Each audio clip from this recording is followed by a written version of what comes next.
এখনো যদি আমরা বলতে শুনি যে না এখনো তারা কেন্দ্র দখল করবে, কেন্দ্র দখল করে সিল মারবে, কিংবা তারা ওই কি অন্য রাজনৈতিক দলকে কোনো ধরনের সুযোগ দিবে না, এই এই ধরনের সংস্কৃতিটা আসলে আসলে তখন আমাদের মধ্যে শঙ্কাটা জাগে যে না আমরা তো আসলে এই ধরনের একটা রাজনীতি দেখতে চাই না। আসলে আমরা যে লড়াইটা হয়েছে বৈষম্য বিরোধী যে লড়াই, সেই লড়াইটার একটা মূল জায়গা নির্বাচন তো ছিলই, কিন্তু আরও একটা জায়গা ছিল যে না নির্বাচনে আমার পেশি শক্তির ব্যবহার হবে না, নির্বাচনে আমার কালো টাকার ব্যবহার হবে না।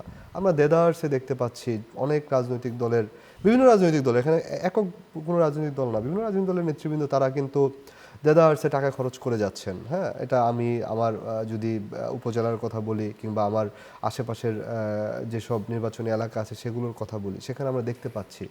তো সেই জায়গাটায় আসলে চেক অ্যান্ড ব্যালেন্সের জায়গাটা নির্বাচন কমিশনও শক্তিশালী ভূমিকা রাখতে পারছে কিনা সেটা নিয়েও আমাদের প্রশ্ন আছে। সেটা কি সক্ষমতার অভাব নির্বাচন কমিশনের?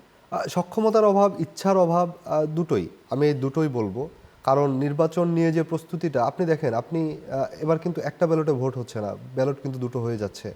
তো আপনি দুটো ব্যালটে ভোট দিবে গ্রামের মানুষজন যারা আছেন, তারা ওই আরেকটা ব্যালটে কি করবেন না করবেন, তারা কিভাবে ফেলবেন, কোথায় ফেলবেন, এই জিনিসগুলো তো তাদেরকে এখনও তো একটা প্রশিক্ষণ না হোক, একটা তো অন্তত একটা বিজ্ঞাপন আসা দরকার ছিল সরকারের পক্ষ থেকে যে না আপনি যে গণভোটটা দিবেন, গণভোটে আপনি কিভাবে দিবেন, গণভোটটা কিভাবে ফেলবেন, হ্যাঁ, বা পাশাপাশি অন্য প্রার্থী আপনি কিভাবে বাছাই করবেন। তো সেটা নিয়ে গ্রামের মানুষের মধ্যে কিন্তু ধোঁয়াশা আছে, আমি গিয়ে তো দেখতে পেয়েছি তাদের সাথে কথা বলে যেটা।